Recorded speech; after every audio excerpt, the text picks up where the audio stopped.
At this closing ceremony of the inaugural Invictus Games, Prince Philip and I send our heartfelt congratulations to the organisers and supporters of this competition, and most importantly, to you men and women of the armed forces who have overcome great adversity just to take part in these games.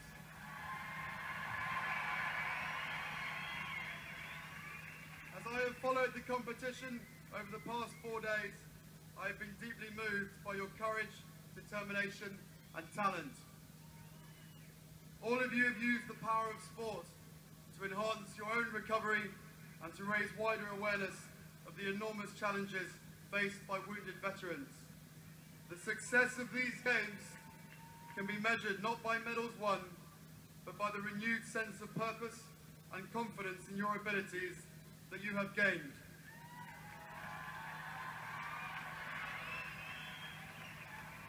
I send my warmest good wishes and congratulations to you all.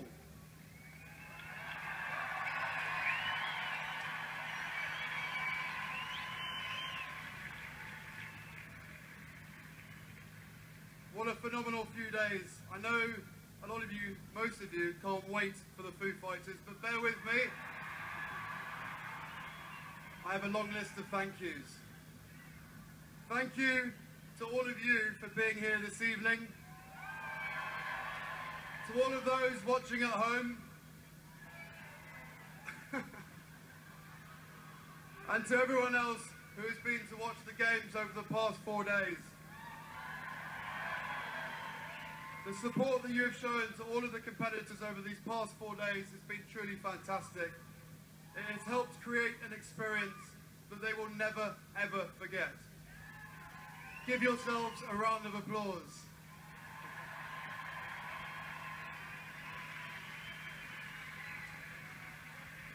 None of this would have been possible in such a short space of time without a huge amount of hard work from a great many people, as I'm sure you understand. Donors, sponsors, volunteers, officials, I could go on, but I won't. It is impossible for me to name everybody involved, but I must mention Sir Keith Mills. I'm immensely grateful to him for embracing the vision and making this concept a reality. Also, to the Games Board, in particular, Sarah Donaldson, Debbie Jevons and Sir Nick Parker, who have guided the project team as they worked at 100 miles per hour for the last 7 months.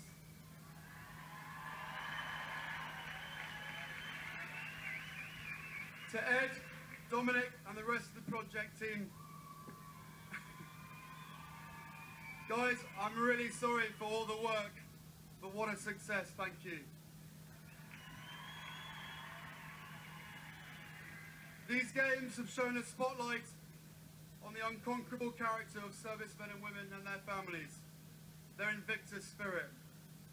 On Wednesday evening, I said the games would mark the end of one chapter and the beginning of a new one. All of the competitors have tonight received a participation medal. For some, this is every bit as significant as the gold medals are to the winners. These games have been about seeing guys sprinting for the finish line and then turning round to clap the last man in. They have been about teammates choosing to cross the line together, not wanting to come second, but not wanting the other guys to either. These games have shown the very best of human spirit.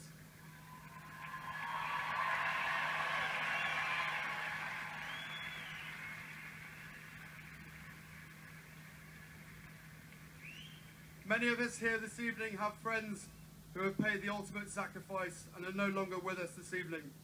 We just want to take a moment to remember them. And then there are others, perhaps watching at home at an earlier stage in their recovery, or for whom the challenges ahead still seem unsurmountable. We knew these games would inspire people to overcome their challenges, whether mental or physical, and try something they thought was impossible. A lady called Cara emailed us about the games and what it meant to her. She said, "I've struggled for 10 years with autoimmune problems, but now I feel like I can start seeing myself as someone new. Up until my awareness of the Invictus Games, I was living in memories and mourning, for what I'd lost when I got sick at the age of 24. In my mind, my life was over, and I was just waiting to be done, because I felt I wasn't capable of doing or living like I used to. I'm starting to think now that my game has just begun too.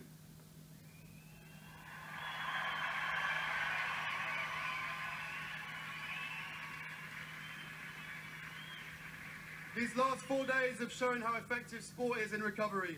It allows the mind and body to heal, but it is a means to an end, not an end in itself. So what comes next? For many of these great people, what comes next is jobs. And Foo Fighters. By definition, servicemen and women are highly skilled, well-trained and motivated people. Many of those injured are young men and women with their whole lives ahead of them. For those no longer able to serve in the armed forces, the future is often uncertain. However, we should be there, ready to support them if or when they need it. For a few,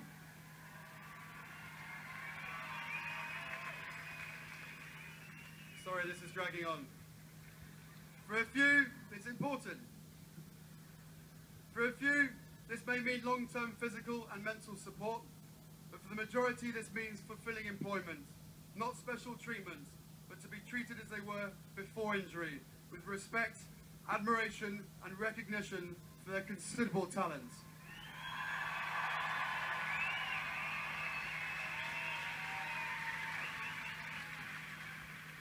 As the focus inevitably moves elsewhere, through the work of our foundation, William and I will continue to draw attention to the challenges facing all those leaving the armed forces, whether wounded or not, and ensure that they can do so with purpose, with hope and with confidence. They are a credit to our nation and to each nation here at these games.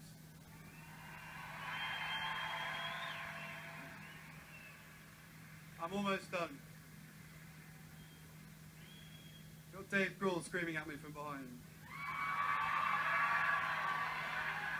He's not even that, it's really old, come on. 2 years ago, Britain hosted the most incredible Olympic and Paralympic Games. 2 months ago, we did it with the Commonwealth Games. And now you've done it again with the first ever Invictus Games. It's what we do, and damn we do it well. And to you guys, the competitors, wow, thank you for an awesome week.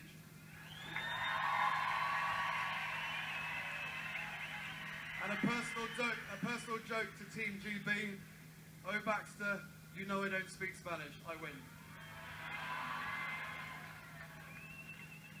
Lastly, I hope other cities in Britain and indeed other countries will look at this competition, what it has meant to those taking part, and the inspiration it has given to all those watching, and take up the challenge for the next Invictus Games.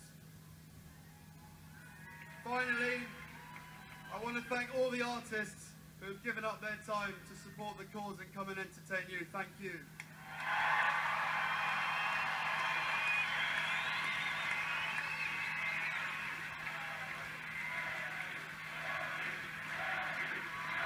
It says here, crowd surf question mark. Much better. I'm going to introduce you to the Foo Fighters.